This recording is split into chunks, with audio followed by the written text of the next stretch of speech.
Hello, Robert Switzer here. Welcome to Food Talk Friday, edition number 3. Did you realize how true it is that you are what you eat? Everything that you put into your body, everything you eat is fuel, and it also builds your cells of your body.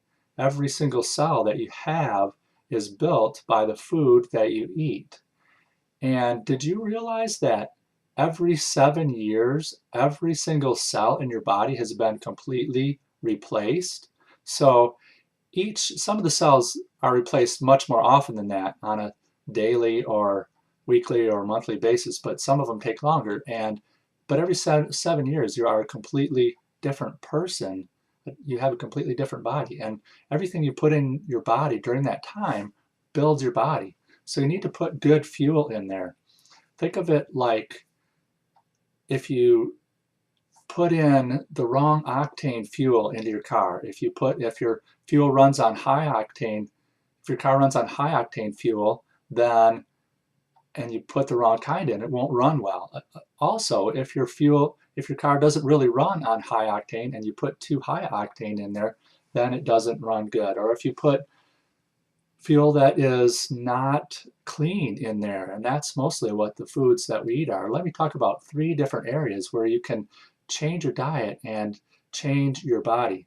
Number 1, you should cut out all sugar. Any kind of processed sugar that's in your diet, just cut it out. Cut it out completely. All the sugary beverages that you drink, bad stuff for you.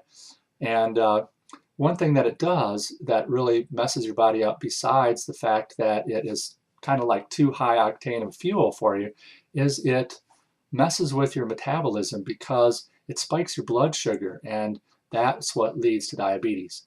Number 2, processed foods. Any kind of processed foods are bad because there's all kinds of toxins in there that your body doesn't handle very well. There's all kinds of chemicals and things in processed foods that make it hard on your body, and not to mention the preservatives, which could be too much salt or other preservatives that are in there. So eat as natural as possible. If you can eat just fresh food all the time, you're going to be putting the very best food into your body.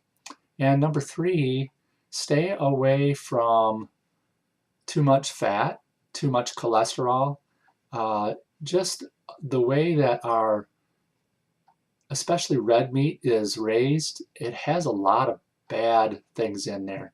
A lot of hormones, and a lot of they give antibiotics to those animals so they can raise them in conditions to keep them alive without getting sick, and those antibiotics are bad news too. So eat organic whenever you can on red meat, and cut down on your red meat too. Those are my top 3 tips for putting the proper fuel into your body, because you are what you eat. So think about that next time you sit down for a meal. Make sure you click below here and check out the rest of my blog post about it, and also subscribe to my channel so you can keep up on Food Talk Friday.